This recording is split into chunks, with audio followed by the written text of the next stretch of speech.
Honorable आपको Speaker, बोलने का मौका दूंगा बजट के बाद, माननीय वित्त मंत्री जी। Honorable Speaker, I present the budget for the year 2021-2022. As introduction, Honorable Speaker, the preparation of this budget was undertaken in circumstances like never before.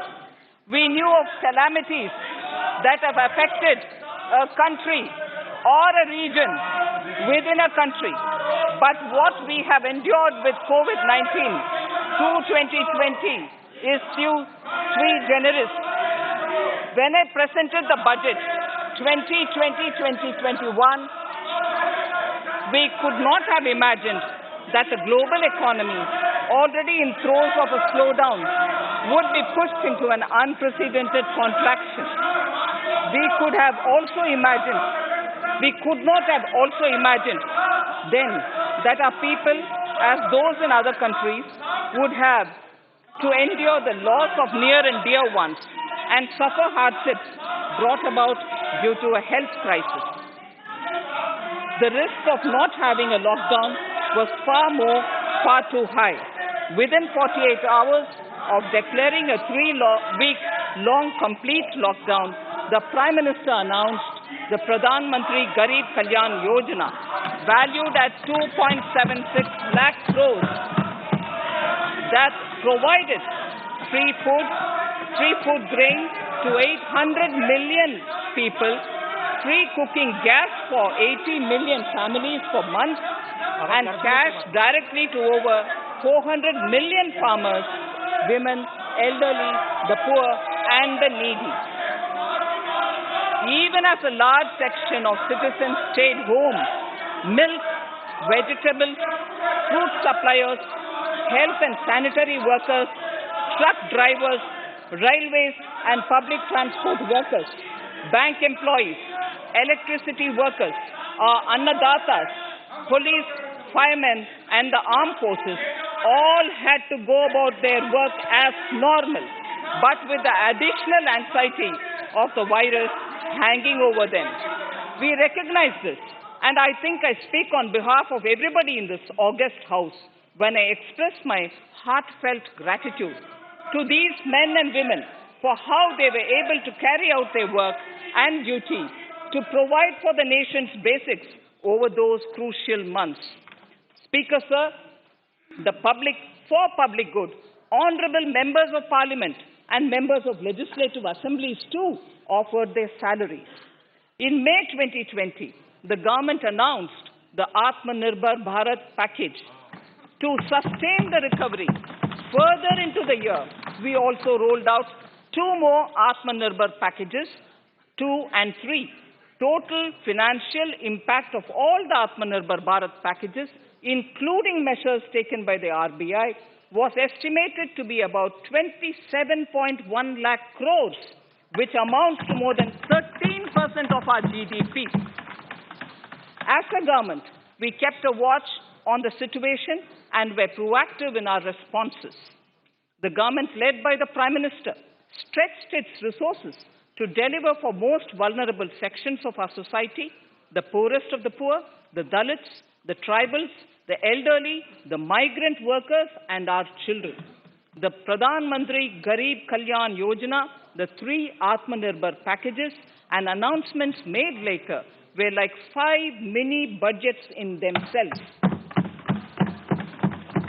The Atmanirbhar packages accelerated our pace of structural reforms, redefinition of MSMEs, commercialization of the mining sector, agriculture and labor reforms, privatization of public sector undertakings, one nation, one ration card, production-linked incentive schemes are some of the notable reforms carried out during this period. Faceless income tax assessment, DBT, and financial inclusion are the others. Today, India has 2 vaccines available and has begun medically safeguarding not only her own citizens against COVID-19, but also those of 100 or more countries. It is added comfort to know that 2 or more vaccines are also expected soon.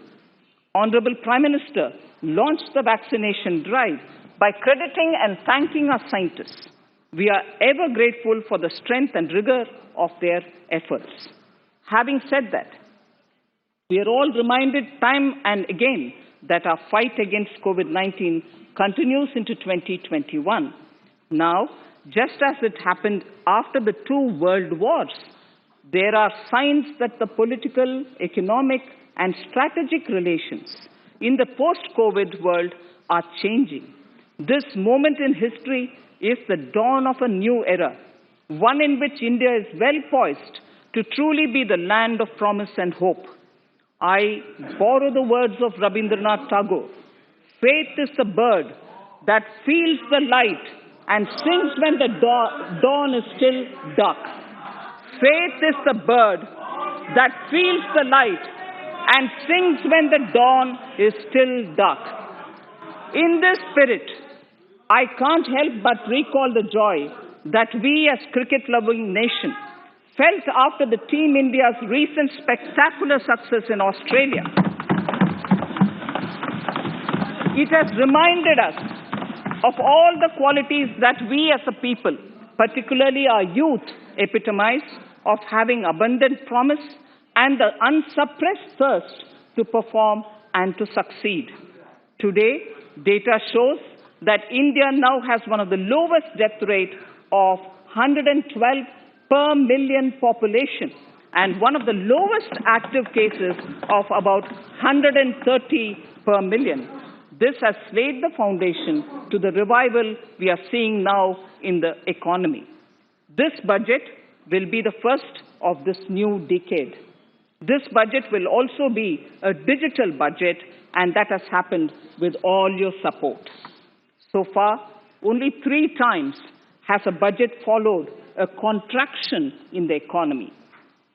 All such contractions earlier were as a result of situations typical to India.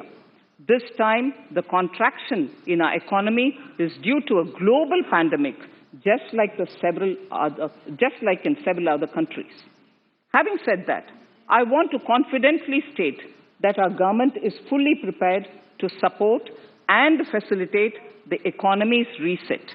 This budget provides every opportunity for our economy to raise and capture the pace that it needs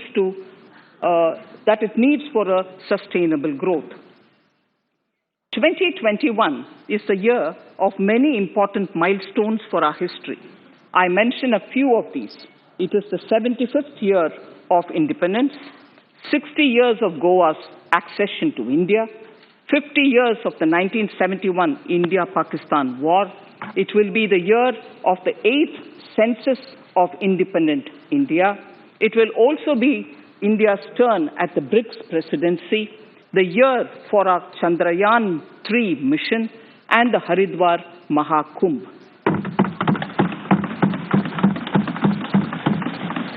Honorable Speaker, before I commence Part A of the budget, I want to take a moment to acknowledge how isolating and distancing seemed like insurmountable challenges for a country like ours that has people coming together in times of crisis.